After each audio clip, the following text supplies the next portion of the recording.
जंग के मैदान में 7 घंटे के अंदर समाधान। दुनिया की निगाह इस बात को लेकर है कि क्या यूक्रेन रूस युद्ध जो कि 32 महीनों से चल रहा है उसके मद्देनजर कोई सॉल्यूशन निकलकर सामने आता है। मोदी जी इस चीज को करा सकते हैं। नॉर्मल लोग तो मोदी जी के हाथ में कोई जादू छड़ी है ऐसा समझते हैं। दुनिया का भरोसा, विश्व मित्र है हिंदुस्तान। सबसे ज़्यादा जो जोर है वो शांति स्थापना पर है। यूक्रेन में जय हिंद।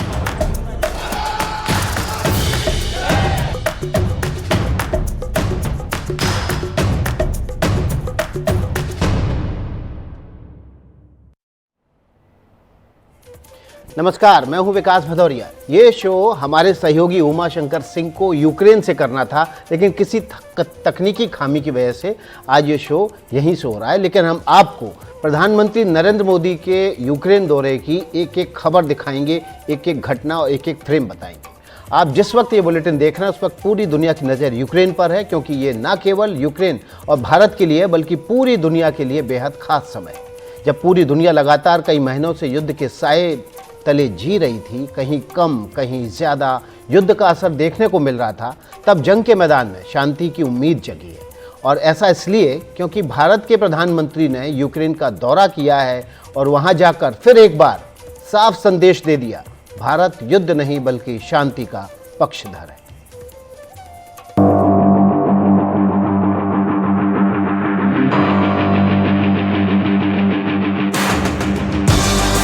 ये वो तस्वीर है जिसे पूरी दुनिया देख रही है। प्रधानमंत्री नरेंद्र मोदी ने जब यूक्रेन के राष्ट्रपति ज़ेलेंस्की से मुलाकात की, तब दोनों देशों के द्विपक्षीय संबंधों में एक नया अध्याय शामिल हो गया। दोनों नेताओं के कीव में मिलने का वीडियो सामने आया। पीएम मोदी ज़ेलेंस्की से हाथ मिलाने के बाद गले मिलते दिख रहे हैं।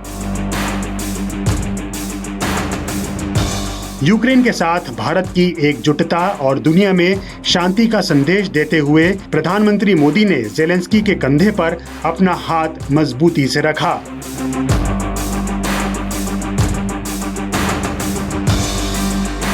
दोनों नेताओं के बीच आमने सामने और प्रतिनिधि मंडल स्तर की बातचीत का मुख्य उद्देश्य रूस और यूक्रेन के युद्ध को खत्म करके समाधान का रास्ता निकालना ही रहा।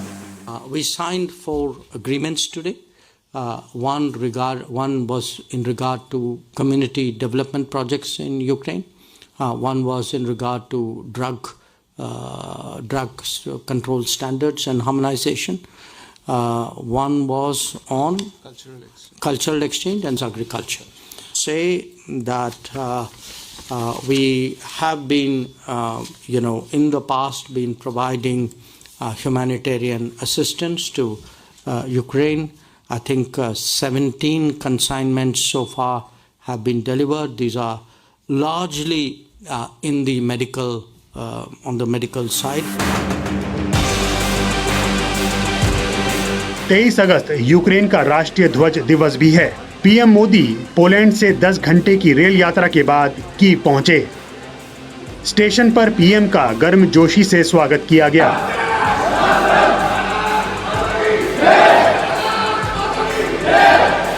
इसके बाद प्रधानमंत्री ने यूक्रेन में रह रहे भारतीय लोगों से मुलाकात की।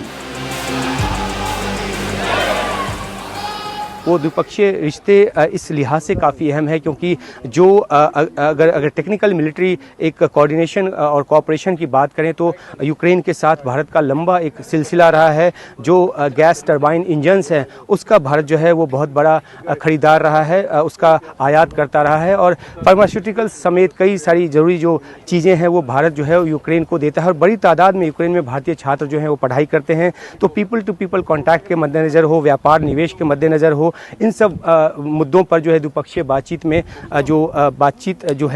द्विपक्षीय बातचीत में इन मुद्दों पर जो फोकस है वो रहेगा। इस बीच संयुक्त राष्ट्र महासचिव एंटोनी गुटेरेस ने भी उम्मीद जताई कि पीएम मोदी का यूक्रेन दौरा शांति लाने में मददगार साबित होगा। गुटेरेस के प्रवक्ता ने कहा कि हमने बीते कुछ समय में कई बड़े देशों के नेताओं को कीव की यात्रा करते देखा है। उम्मीद है कि ये यात्राएं असर दिखाएंगी। प्रधानमंत्री मोदी ने इससे पहले 14 जून को इटली में G7 शिखर सम्मेलन के दौरान राष्ट्रपति ज़ेलेंस्की के साथ बातचीत की थी।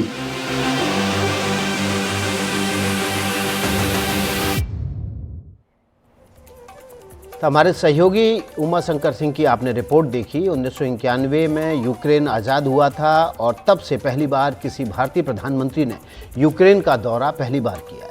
प्रधानमंत्री मोदी ने पिछले महीने रूस का भी दौरा किया था और कहा था कि युद्ध के मैदान से समाधान नहीं निकाले जा सकते। आज भारत की छवि विश्व मित्र की है और न केवल अंतर्राष्ट्रीय हालात के लिहाज से बल्कि भारत और यूक्रेन के द्विपक्षीय संबंधों को लेकर भी पीएम का ये दौरा बेहद अहम माना जा रहा है। रिपोर्ट देखिए और समझिए।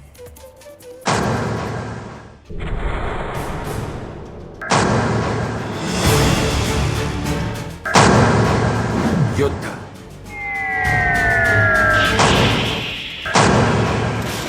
कितना क्रूर होता है और युद्ध की यादें कैसे सिहरन पैदा करती हैं, इन तस्वीरों को देखकर समझिए। करीब 2.5 साल से चल रहे युद्ध के बीच प्रधानमंत्री नरेंद्र मोदी जब यूक्रेन पहुंचे तो वहां नेशनल म्यूजियम भी गए, जहां जंग में मारे गए बच्चों की यादें संजो कर रखी गई हैं। यहां पहले से ही सहेज कर रखे गए गुड्डे गुड़ियों के बीच प्रधानमंत्री मोदी ने भी एक डॉल रखी और श्रद्धांजलि दी।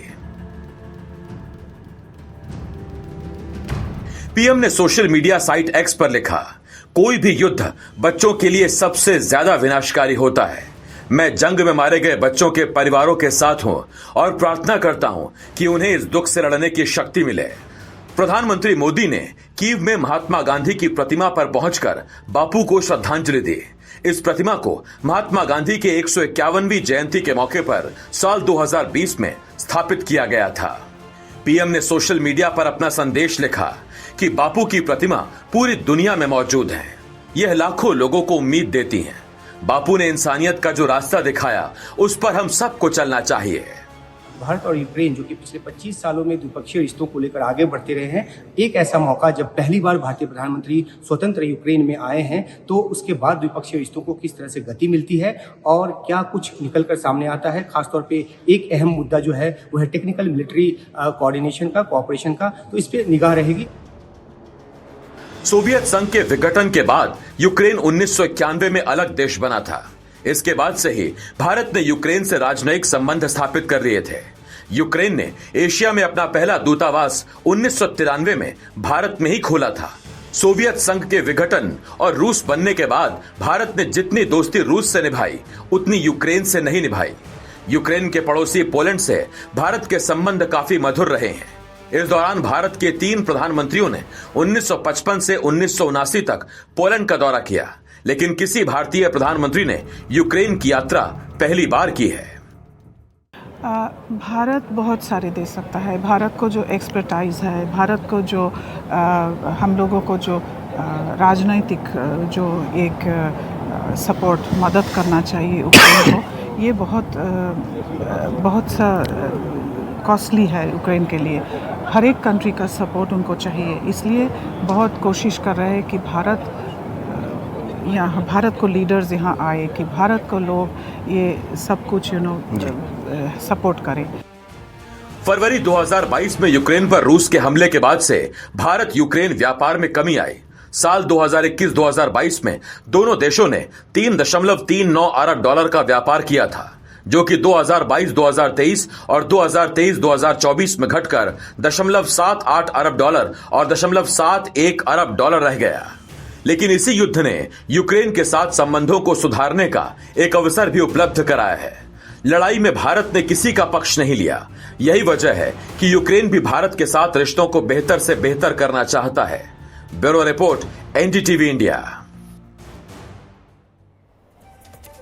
यूक्रेन में एनडीटीवी की टीम ग्राउंड जीरो पर है। हमारे सहयोगी उमा शंकर सिंह ने कई लोगों से मुलाकात की है जिनका या तो भारत से रिश्ता है या फिर भारतीय ना होते हुए भी वो भारतीय संस्कृति के बड़े प्रशंसक हैं और दोनों देशों के बेहतर रिश्तों की हिमायती हैं। पिछले दिनों दुनिया के अलग अलग मंचों से प्रधानमंत्री मोदी ने जो संदेश दिए हैं, उसके बाद वहाँ के लोगों का भरोसा भारत पर और ज़्यादा बढ़ गया है। ये रिपोर्ट देखिए। प्रधानमंत्री मोदी के यूक्रेन दौरे की कीव में जबरदस्त चर्चा है। यहाँ के लोगों को भारत से उम्मीदें हैं। ऐसे में हमारी मुलाकात हुई यूक्रेन की एक महिला से जो हिंदी बोलती हैं यूक्रेनी नाम है। यूक्रेनियन नाम है। और भारत की संस्कृति से बहुत प्यार भी करती हैं। हमें उम्मीद है कि हमारे जो संबंध है यूक्रेनी भारतीय, तो ये संबंध आगे बढ़ेंगे अलग अलग क्षेत्रों में। सबसे पहले हमें शांति चाहिए, युद्ध नहीं चाहिए। और मुझे लगता है कि मिस्टर मोदी शांति स्थापित करने में काफ़ी सहयोग दे सकते हैं। प्रधानमंत्री मोदी से मिलने और उनकी एक झलक पाने के लिए ऐसे कई लोग यहाँ आए जिनका ताल्लुक भारत से है। यहाँ कीव में रह रहे पेशे से डॉक्टर जैन दास से हमने बात की और उनसे पूछा कि आप पीएम मोदी के दौरे से क्या उम्मीद रखते हैं। उम्मीदें बहुत तगड़ी है, सिर्फ हम लोगों की नहीं, यूक्रेनी लोगों की भी, कि यहाँ पे बहुत कुछ बदलाव आ सकते हैं। जहाँ तक भारतीय सभ्यता के प्रसारण का क्षेत्र है उसमें भी, भारत के साथ बिजनेस में भी, और योगा आयुर्वेदा उसमें भी प्रसारण बहुत सारे, और खास करके सर्वोपरि जो युद्ध की बातें हैं वो कम होने का, उसका जो इंटेंसिटी या तो पूरे बंधन, इसका भी बहुत उम्मीद है। यहाँ के नॉर्मल लोग, इंडियन कम्युनिटी है ही नॉर्मल लोग, तो मोदी जी के हाथ में कोई जादू छड़ी है ऐसे समझते हैं। यूक्रेन में हमने ऐसे लोगों से भी बात की जिन्होंने साक्षात युद्ध को देखा, जो युद्ध में शामिल हुए। ऐसे ही एक घायल सैनिक ने क्या कहा, जरा सुनिए। Це місто Бахмут і накрило градом. Тому якось так. Okay, so where he got the injury, on which part of the body? Хребет. Okay.